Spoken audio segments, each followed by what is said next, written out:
Welcome to the History of North America. I'm Mark Vinet.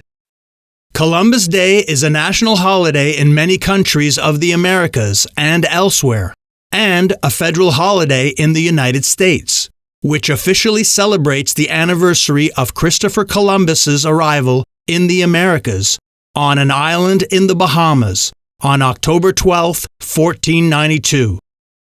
Should we celebrate Columbus Day? In this special episode, let's introduce the life and deeds of seafarer and navigator Christopher Columbus. Sailing for God, gold, and glory, this controversial titan of history has entered the pantheon of humans who changed the course of world history. Although the legendary explorer never reached mainland North America, his voyages had profound global consequences and quickly led to the opening up of the continent to massive changes and European colonization.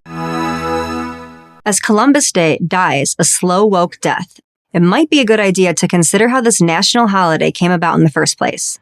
The answer might surprise you. Ready for it? The purpose of Columbus Day was to encourage Americans to be more accepting of immigrants, specifically Italian immigrants. The Italian explorer, once universally regarded as a great hero, was the symbol of the holiday, not the focus of it. Here's the historical context. Following a mass migration from southern Italy beginning in the 1880s, the status of Italian Americans was at an all-time low. How low was clearly illustrated by one of the single worst episodes of racial violence in American history: the mass murder and lynching of 11 Italian Americans in New Orleans in 1891. Hatred against the Italian newcomers had been brewing for years and was openly encouraged by leading newspapers of the day. For example, in 1882, the New York Times ran an editorial under the headline, "Our Future Citizens," in which the Times stated, "There has never been, since New York was founded, so low and ignorant a class among the immigrants as the Southern Italians." In 1887, the same New York Times wrote approvingly of the lynching in Mississippi of a man they referred to as Dago Joe, Dago being an ethnic slur for Italians. Anti-immigrant sentiment was especially intense in New Orleans, where Italians were settling in large numbers. Local papers accused them of working for below-market wages, engaging in all manner of crimes, and being more loyal to the Pope than the President. These seething resentments broke to the surface when the city's police chief David Hennessy was assassinated in the fall of 1890. As the chief lay dying in the street, a witness claimed to have heard him say that Dagos had shot him. In a response, authorities rounded up hundreds of Italians, eventually charging 9 of them with complicity in Hennessy's murder. When their trial resulted in 6 not guilty verdicts and 3 mistrials, the public was outraged. Further inflamed by the local press, some decided to take justice into their own hands. According to journalist Aaron Blakemore, here's what happened. Thousands of angry residents gathered near the jail. Impassioned speakers whipped the mob into a frenzy, painting Italian immigrants as criminals who needed to be driven out of the city. A group of vigilantes stormed the prison, grabbing not just the men who had been acquitted or given a mistrial, but several who had not been tried or even accused in the crimes. Shots rang out. When the shooting stopped, 11 bodies were riddled with bullets and torn apart by the crowd. Outside the jail, the mob cheered as the mutilated bodies were displayed. Some corpses were hung, others were plundered for souvenirs. The next day, the New York Times celebrated the crime with a headline that read, "Chief Hennessy Avenged. 11 of his Italian assassins lynched by a mob. These descendants of bandits and assassins are to us a pest without mitigations," the Times editors wrote. In protest, the Italian government broke off diplomatic relations with the United States. Tensions receded only after the U.S. government paid an indemnity to the Italians. Despite the New York Times' incendiary rhetoric, much of the country was outraged by the massacre. In his 1891 State of the Union address, Republican President Benjamin Harrison pledged to protect foreign nationals from mob violence. Then, in July 1892, Harrison issued a proclamation celebrating the 400th anniversary of Christopher Columbus's discovery of the New World. It was a timely pretext to a greater purpose: to raise the status of a badly shaken Italian-American community. Harrison's proclamation did more. Italian Americans now had a way to include themselves in the American story. And not surprisingly, New York City figured prominently in that narrative. In the late 19th century, one could say that Italian immigrants essentially built the city's infrastructure. According to the Library of Congress, they went to work on the growing city's municipal works projects, digging canals, laying gas lines, building bridges, and tunneling out the New York subway system. In 1890, nearly 90% of the laborers in New York's Department of Public Works were Italian immigrants. But of course, Italian Americans have made countless and enormous contributions to every area of American life over the nation's 250-year history. At least one signer of the Declaration of Independence was Italian American. Many cabinet members and Supreme Court justices have been of Italian descent. Not to mention legendary athletes like Joe DiMaggio, Nobel Prize-winning scientists like Enrico Fermi, and many prominent artists, actors, and actresses, including the most beloved singer in American history, Frank Sinatra. In 1937, President Franklin Roosevelt proclaimed Columbus Day an official U.S. holiday. But if a new mob has its way, it may not be one for long. Don Cristobal Colon, otherwise known to us by the name Christopher Columbus, was a pivotal historical figure and one whose legacy continues to be a matter of contention and debate over 500 years after his death.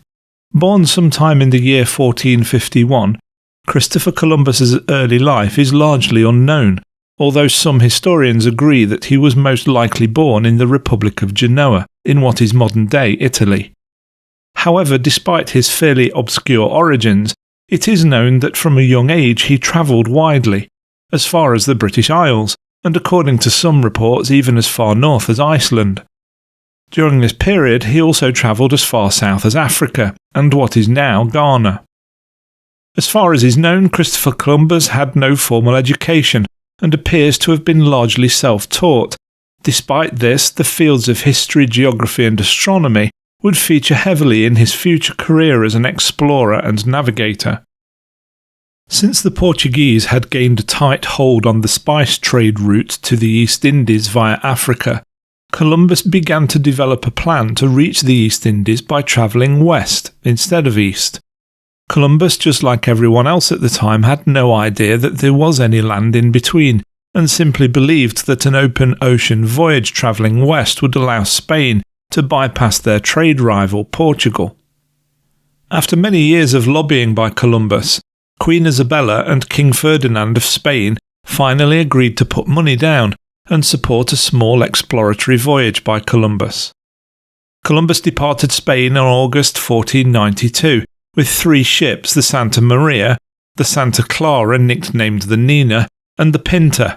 This ship's nickname is all that is known, with its full name being lost to history, and made landfall in the New World on the 12th of October, a date now referred to as Columbus Day. Although the exact location reached on that date is unknown, it was likely somewhere in the Bahamas. Columbus was by no means the first to discover the American continent, as many indigenous natives had been living there for millennia. Nor was he even the first European, as research has shown that the Vikings most likely found their way into Greenland and Canada. However, Christopher Columbus can be credited with bringing the first detailed reports back to a receptive Europe, and the promise of new lands for exploitation, colonisation, farming and of course the acquisition of resources. A mere 3 months' voyage by sail made for a very alluring prospect. Columbus helped establish a colony in what is now Haiti, and this was the first time Europeans had made any attempt to settlement so far west, since the Vikings had attempted colonisation almost 500 years earlier. Columbus made 3 additional voyages in 1493, explored part of the coast of South America in 1498, and the coast of Central America in 1502. It is not known, though, to what extent Columbus was aware that this landmass was an entirely new continent, rather than just being part of Asia. A good piece of evidence that Columbus thought he was in Asia was the fact that he named the indigenous people Indians, due to the mistaken belief that they were a people of Southeast Asia. Despite these dubious navigation issues and assumptions, one thing that was certain was that Christopher Columbus opened up what became known as the Columbian Exchange, a significant period in human history where the resources and cultures of the Americas and Europe began to meet, intermingle, and exchange resources with each other. South America provided Europe with a variety of new foods, such as cocoa beans, which led to the development of chocolate, and fruits which had never been seen before in the Old World, such as pineapple, avocado, and papaya, whilst the people of the Americas were the recipients of things such as horses, cattle, and other animal stock that had been domesticated in Europe centuries before. Although a successful navigator, Columbus was a less than successful governor of the new colony, and was eventually replaced. He returned to Spain in 1504 and lived out the rest of his life comfortably well off, but frustrated that he never received the official recognition that he felt he deserved, even writing a book called Book of Privileges, in which he detailed what he believed the Spanish crown owed him and his heirs. On the 20th of May 1506, at around the age of 54, Columbus died from what many believe to be writer's syndrome, now called reactive arthritis.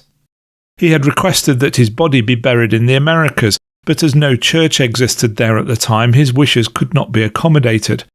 He was originally buried in Valladolid, before being moved 3 years later to a monastery on a river island near Seville called La Corulla. Almost 30 years later, in 1537, the widow of one of Christopher Columbus's sons, Diego, sent his bones along with those of her husband to Santo Domingo, which is the capital of the Dominican Republic.